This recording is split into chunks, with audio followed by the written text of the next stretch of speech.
Blackout Revival. The long-awaited looter shooter and the so-called criminality killer is nearing its first anniversary post-launch, and after 2 years of private development and half a dozen content updates, has the game lived up to the hype? Well, it's complicated. To start things off, let's talk about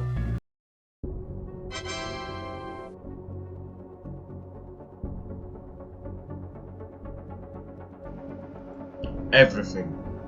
And I mean everything, from the textures, the animations, to the sound design and particle effects. This game looks really fucking good, for a game on Roblox of all places at least. The weapons feel and sound powerful, contraband armors look intimidating, and things like the various alarms for raids and the ambience for the crane is absolutely amazing. Really no complaints I can make here. This is really good stuff, and please do keep this up.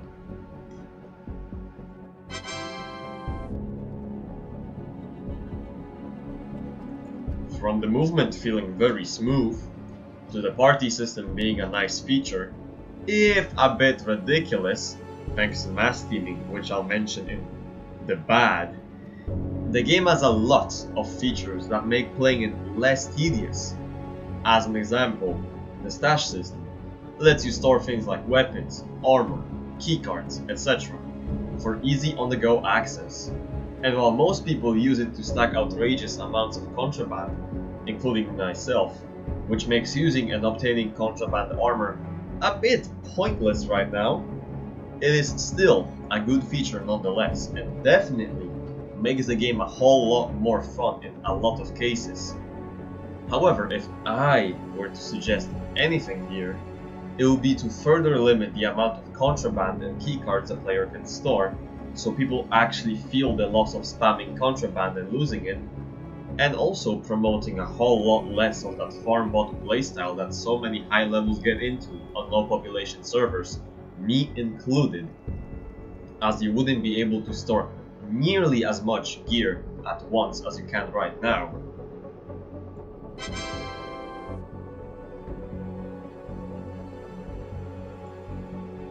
PvE is a pretty major thing in Blackout, and while there definitely are flaws, mostly relating to the tedium when farming or the lack of variety and repeated completions of tasks or raids, it's still a very integral part to the experience, and a major differentiator when it comes to comparing the game to others in the genre. And despite its flaws, it does do its job in keeping the game more fresh pretty damn well. I mean, if you've played the game before, try to imagine it exactly how it is right now, but without the PvE aspects, as in no NPCs, no raids, or no tasks. Yeah, it would feel pretty damn empty now, wouldn't it? The only thing I'll suggest here when it comes to changes to PvE is, going forward, try to make future tasks more replayable between playthroughs. I'll use Access Denied as an example. It's a really fun and difficult task that requires good gear and or teammates to complete reliably. However, there is still a lack of replayability between playthroughs. Same as with a lot of other tasks, like interrogation or capture the target. Those tasks have only one real variation, excluding the 4 or so duffel bag spots in interrogation. What I do to Access Denied is add some layout randomization between raids, and also maybe some objective variety. Have some objectives be able to be replaced by different ones during different playthroughs. We don't need a lot of these, just maybe 2 objectives having a variation on it would go a long way in making the task feel a lot more fresh every time you replay it. With these positives now out of the way, we unfortunately must trek through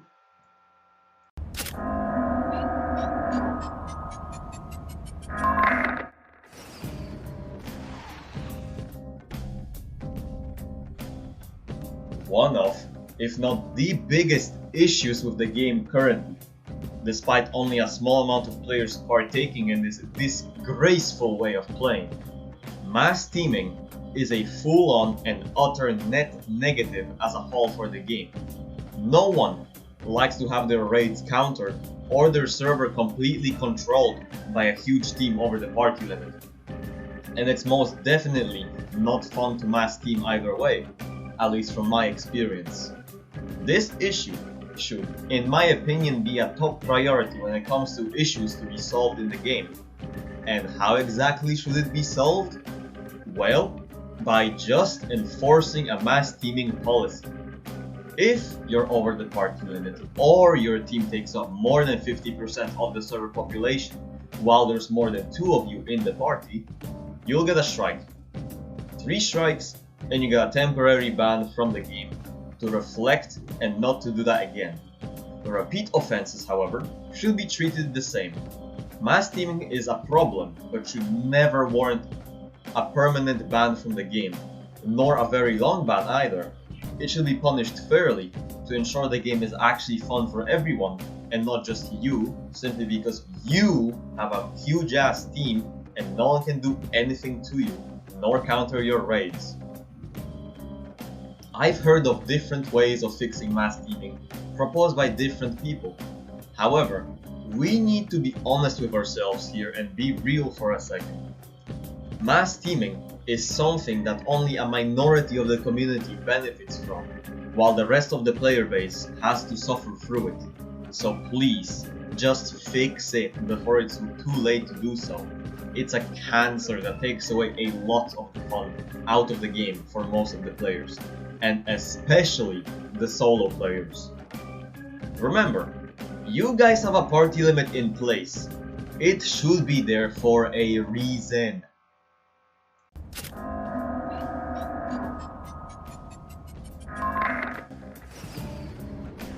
Blackout is a PvP game.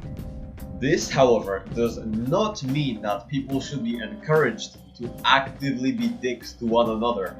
I really do hate how this game is slowly devolving back to criminality's ideology, where every player guns down everyone and everything that moves, no matter what, while still getting a reward out of it.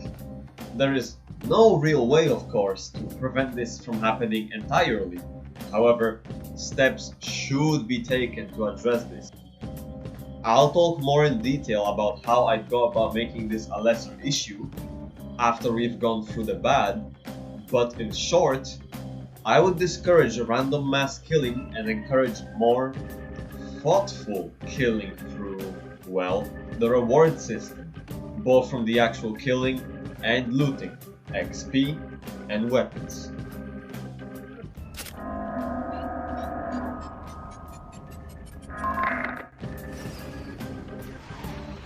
While the map is really good looking and well built, it is in my opinion a bit undeniable that it feels cramped and samey. While the real size of the map may not be that small compared to other games, its layout does not work in its favor, as the entire map really is just a square-like ring around the train station, which is barely ever used compared to the rest of the map. The underground section is also a little bit boring, mostly consisting of empty and very boxy corridors.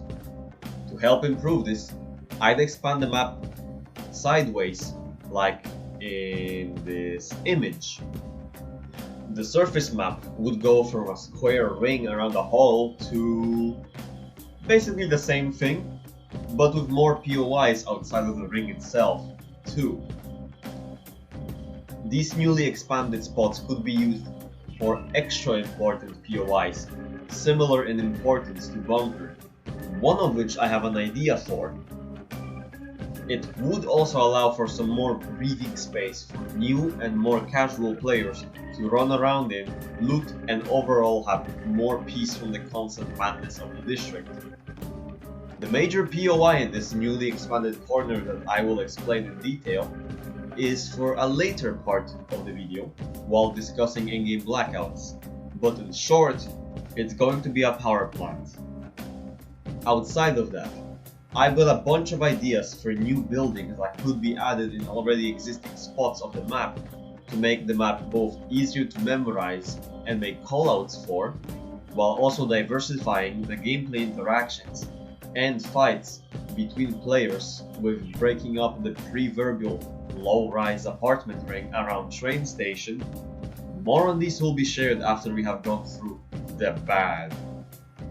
As for Metro, I'd look into making these kinds of corridors more circular like labs, while also adding cover inside of them and maybe some NPCs here and there. And also adding both blue and green keycard locked crates similar to cargo ambushes inside the already existing purple keycard rooms. The blue crates will have higher tier weaponry inside compared to the purples like M4s, AKs, G3s, and sometimes scars, while the green keycard will be a much needed second use for the green keycards. I myself am of the opinion that the green keycard metro event is one of the worst raids in the entire game as of right now, but is also one of the best ways of getting keycards and the only way of using greens, meaning it's kind of a necessary burden to go through if you don't want to waste green keycards, as if you're not using them, you're eventually going to be losing them. Now, the green keycard locked crates will have one random keycard inside, excluding greens and purples. Why the better loot compared to the ones in the Metro raid? Because you only get one of them, and there's no NPCs around, meaning no extra chances for more keycards, making it balanced and a pretty nice decision to make for players, choosing between the crates plus NPCs or just one crate with slightly better odds. It would also help out new players looting the purple crates, as they themselves have small chances of providing the player with a green keycard.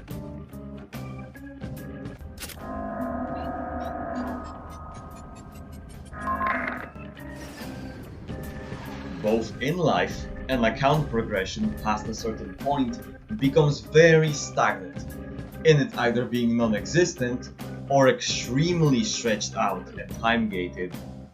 Account progression is completely fine until around the level 30 mark. At that point, the XP you earn from actually playing the game normally is very pitiful compared to the amount you need to level up, forcing you into the mostly monotonous and time-gated weekly and daily challenges.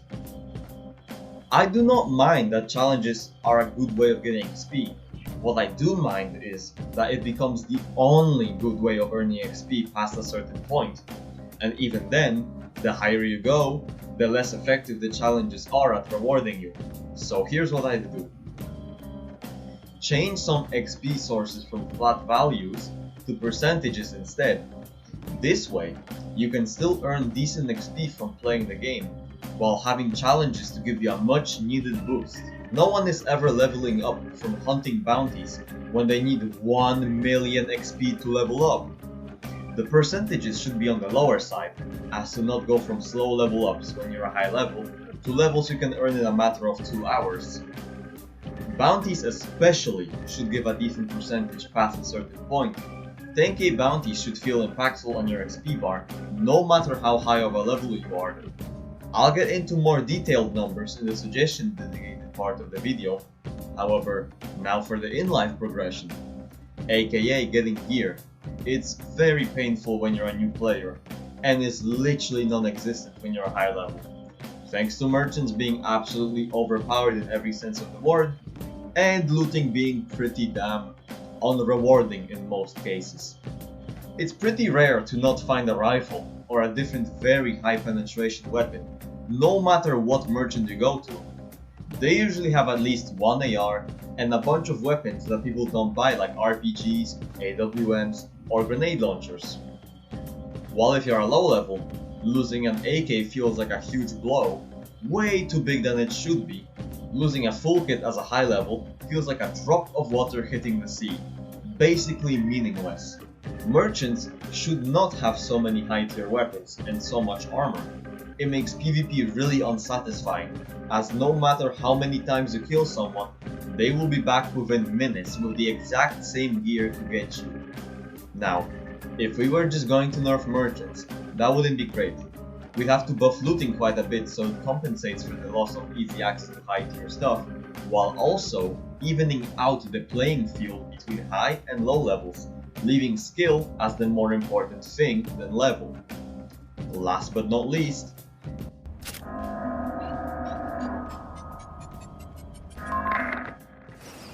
oh boy, am I gonna have a field day with this one. Melees are trash and rifles are way too good at long ranges. Tell me, why would you ever want to use a melee when a gun designed specifically for close quarters combat allows you to do things like these, while melees struggle to even do things like these?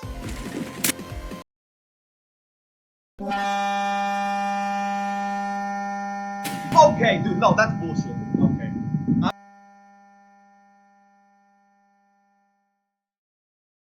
Not only do melees get completely outclassed in most areas, DPS, reliability, and overall amount of use cases compared to guns, even if you do get close enough to an enemy, they can simply jump a few times and avoid the most danger. It's not fun, it's not engaging, it's annoying. Anyways, here's what I would do.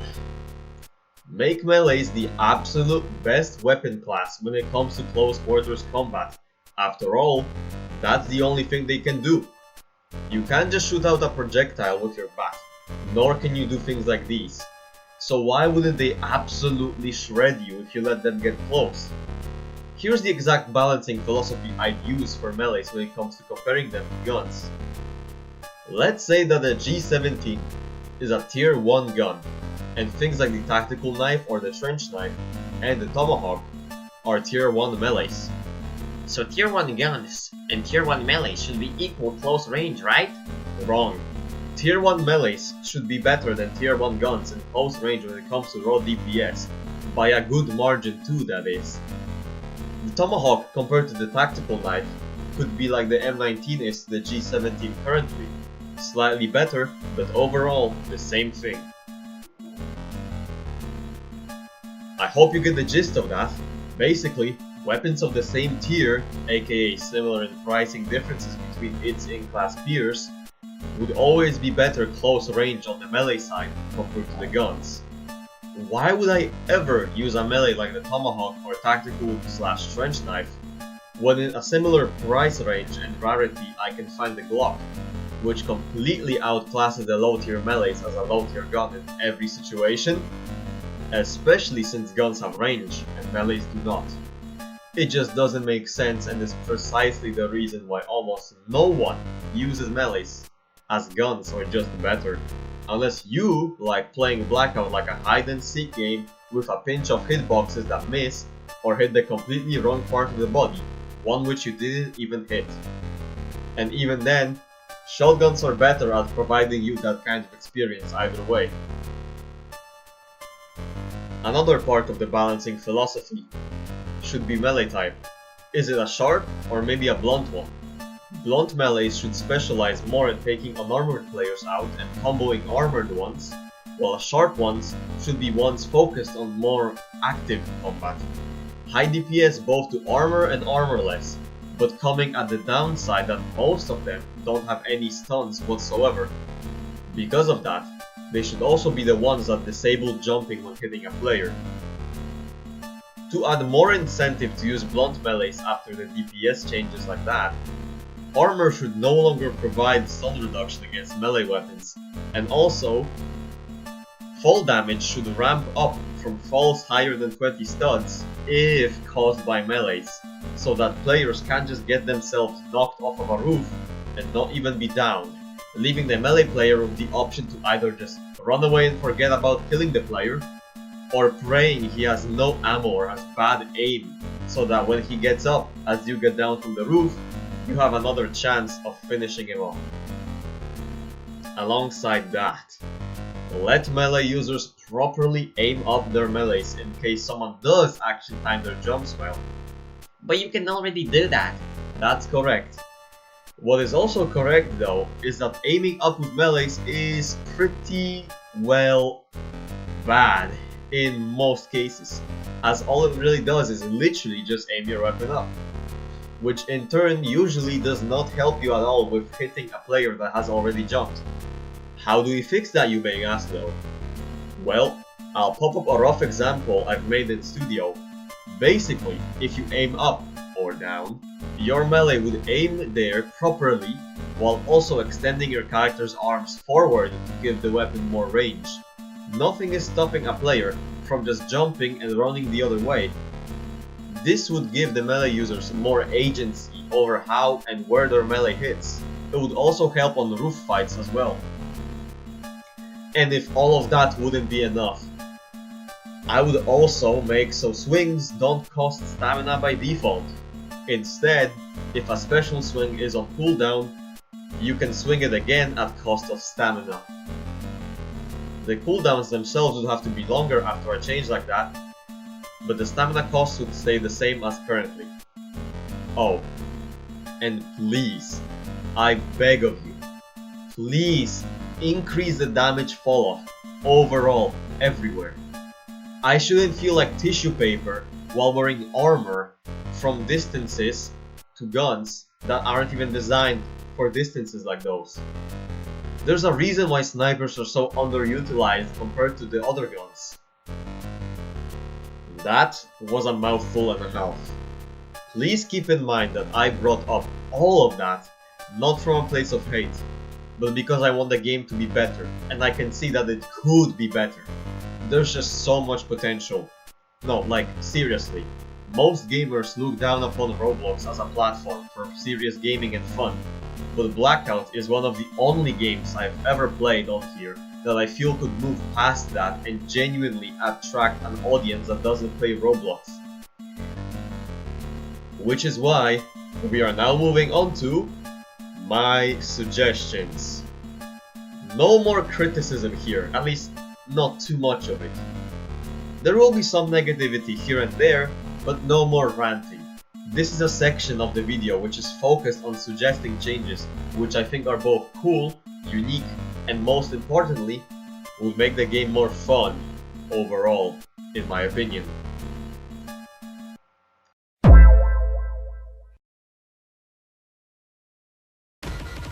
We all know this feeling. You're running around with no bounty or armor with an SMG doing tasks, and then boom, you get shot to death in less than a second by some player that's playing the game like it's criminality. While random killing cannot be solved, like I said before, it can definitely be discouraged, while more fair fights can be encouraged through how rewards are distributed. So here's what I would like to present. From now on, if you don't have a bounty, a player that kills you gets absolutely 0 XP as a reward. And you also drop less cash upon death, capping up to 500 compared to the normal 1500. The player killing the bountyless person should also not get any feedback at all for confirming the kill.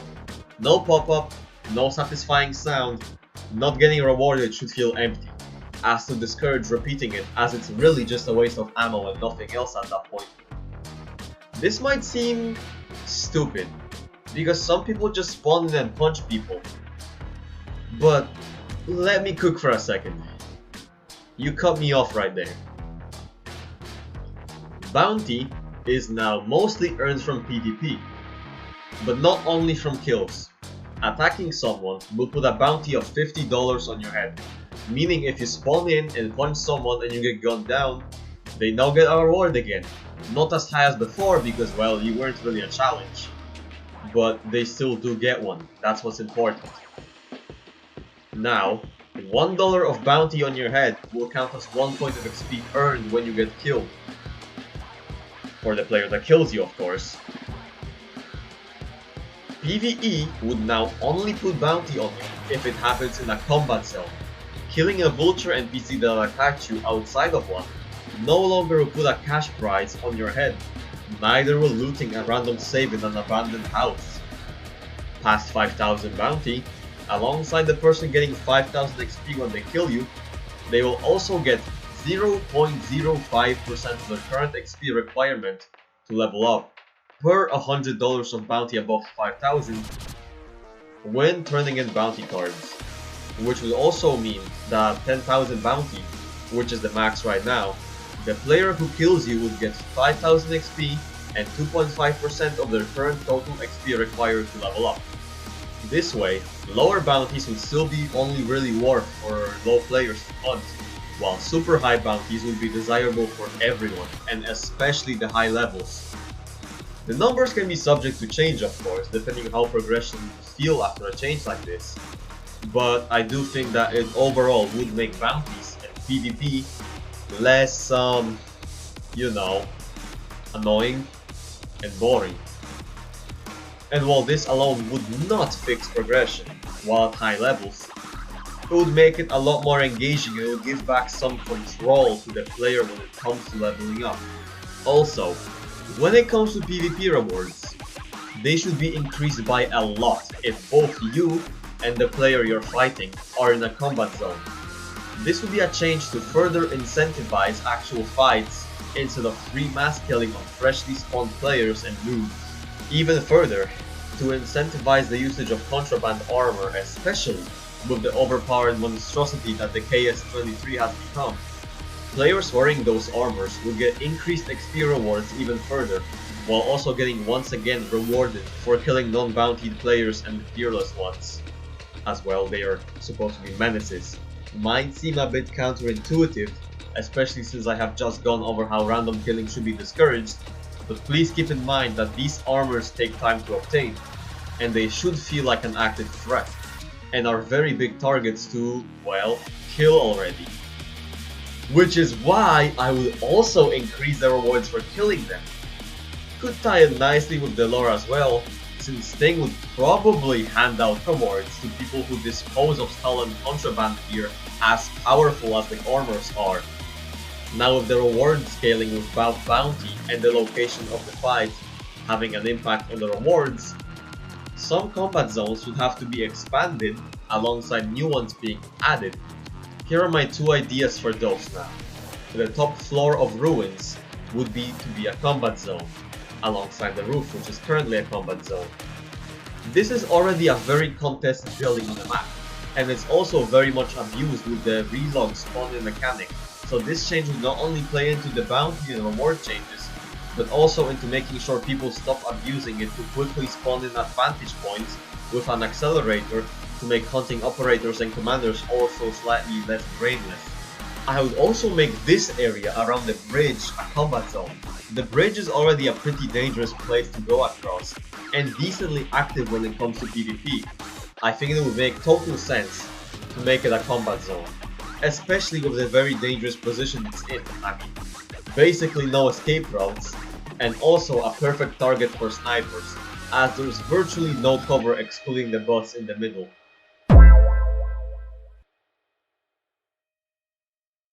As for airdrops, when an airdrop lands, it creates a combat zone around it, the shape and size of which would be different depending on its location. So as an example, this airdrop on a roof near Oasis Fuel would put a combat zone on the roof of the gas station itself, alongside making the roof it lands on, the entire building near it, and all roofs surrounding it combat zones too. But not the streets, as they are pretty uninvolved when it comes to the fighting for them. Though these parkour spots to get on top would also be under combat, to make it more clear and obvious that if you go up there, you're likely to get killed. The airdrop near Metro capture point, however, would make this area around the train tracks into combat zones alongside the road above, but not the roofs, as the damage follow-up should already be making DPS ineffective from there. Or at least it should. Please add impactful drop off, please. Those are all the examples I'll provide. I'm sure the devs would find a way to make all of them unique and fun to fight over with this change if it was going to make its way into the game in the future. Oh, Blackouts. They need some TLC. Real bad. And not in just making them last longer or cheaper to activate. I think they should be an integral part of the game, and should be the de facto feature that truly differentiates Blackout from similar games. I mean, it's literally a feature that shares a name within the game itself. This suggestion will build off of the previous suggestions too, so keep that in mind. Now, let's get into how I would make blackouts actually cared for. First off, make them something more than just a button in a text box menu. I do this by adding a before mentioned power plant location in one of the newly expanded areas of the map. Probably this one. But for what purpose? Well, a new task would be available year-round with a server and player cooldown of 1 hour. The task would be an Outlander task, costing 100 influence to start and awarding $25,000 in cash, 20 influence, and 2.5% of your current total amount required to level up in XP, split between your party. The task would start with infiltrating the underground part of the power plant, as that's where the explosives used to destroy the infrastructure will be planted. The task wouldn't be super long, however, it would alert everyone on the map that it's going on. You wouldn't be marked on the map yourself, as I think that's a bit BS, but the power plant itself surely would be marked, so even new players could come check things out if they don't know the map's layout yet. The players would have to hold out for 1 minute while the basement door is forcefully opened by an on-site winch, after which the raiders would go down into the basement, plant the explosives, of which there would be 8 in total, and then quickly leave and or take cover to survive. Take note that as soon as the explosives are planted, even if all the party members die, the task will still be completed. It's just that the party members don't get a reward. Once finished, the lights around the districts would start flickering. A map-wide alarm would activate for a total of 10 seconds, followed by a district-wide announcement coming from Sting itself that the power in most of the district has been cut, and that there shouldn't be anything to worry about. Obviously, that's a lie, because after the announcement, everything outside of access denied and the bunker would stop working. The lights, terminals wouldn't be able to accept or dispense items out of stash but would still accept and dispense money, and the entire map would become a combat zone for the duration of the event, which would be around 6 minutes or so. Bunker and access denied lights will flicker momentarily while power is being disabled, but it won't go out, as both facilities would have their own power supply to reroute to. Keycard readers outside of bunker and access denied will also be disabled, meaning the players are both forced and encouraged to fight, since now the rewards will be greatly increased in XP, since the entire map would be a combat zone for a few minutes. It would be the perfect fight or flight scenario in the game, really putting an emphasis on the impact of said blackouts on the districts while it's going on. Brokers would also refuse most task requests to further incentivize players into fighting one another. I know this could be annoying for people who just got out of bunker or have contraband armor on, but I guess that's what y'all get for logging at the site of a summer ant. Deal with it.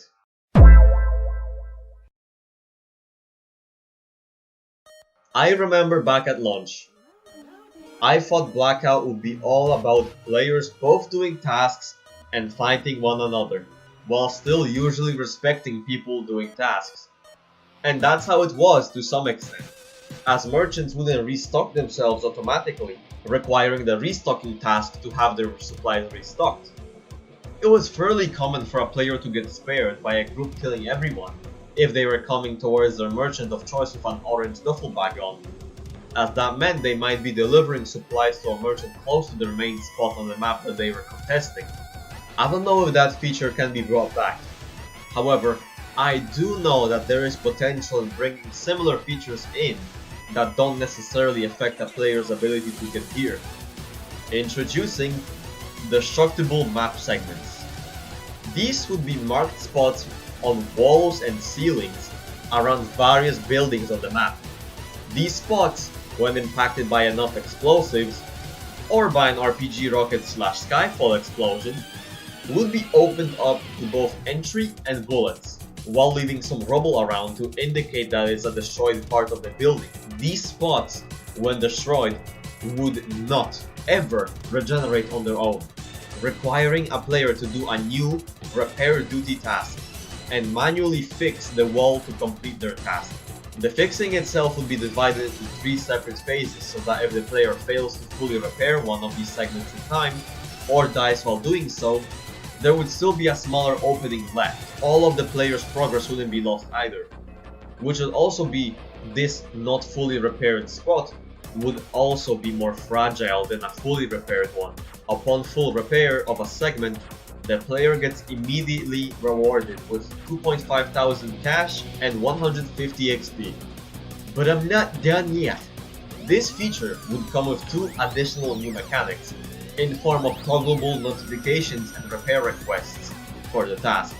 The former being triggered when a player requests a repair by interacting with a destroyed segment or a building, and the notifications would be enabled and disabled in the broker menu when the new task is selected. These requested repairs would take higher priority over non-requested ones when starting the repair duty task, and would also reward more cash and XP upon completion.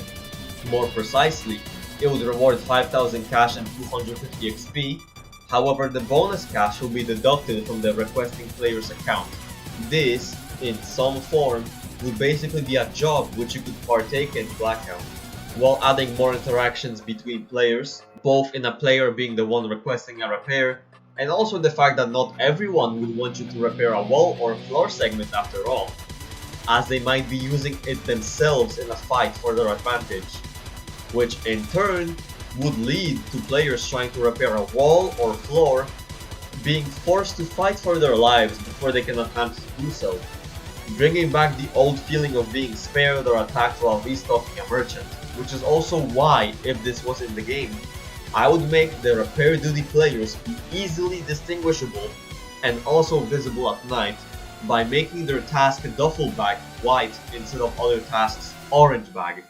I think that this would be both a super cool and fun feature to be added to Blackout. It would promote more interesting decision making between players in fights, make the map feel more alive and real, while also making explosives more useful, as now they could do something that other weapons simply cannot do.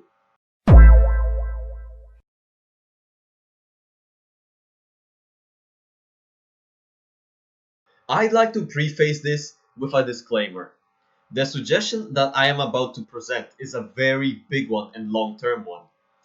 It would probably take at least like 2 years worth of work to fully finish and flesh out, but I do think it's also important to have these grand goals for a game, as it can help in having a better direction in future content updates and where the game should go.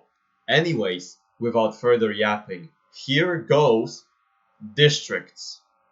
We know from the Project Mensong lore entry that alongside the district we are currently in, aka Sombre, aka the Blackout district, there are 3 other ones that exist, probably right behind the walls of this one, those being Colmener, Opulence, Canal or Spillway, and Fleur, aka Blossom. The only district we know anything about is Spillway, and that has clean water in it, which is a rarity in the districts. This already should be enough of a reason to add water bottles, as items you can get from the cross-district delivery favor from contractors. I mean, it would make sense, wouldn't it? Moving on from that, I think it would be very awesome if the other 3 districts eventually became playable down the line, especially once the current district's map gets finalized. Other districts could be a way to explore different visual styles and themes without making an entire separate game for it. I'd imagine Opulence, as per both its names, could be the district of wealth and tall office buildings.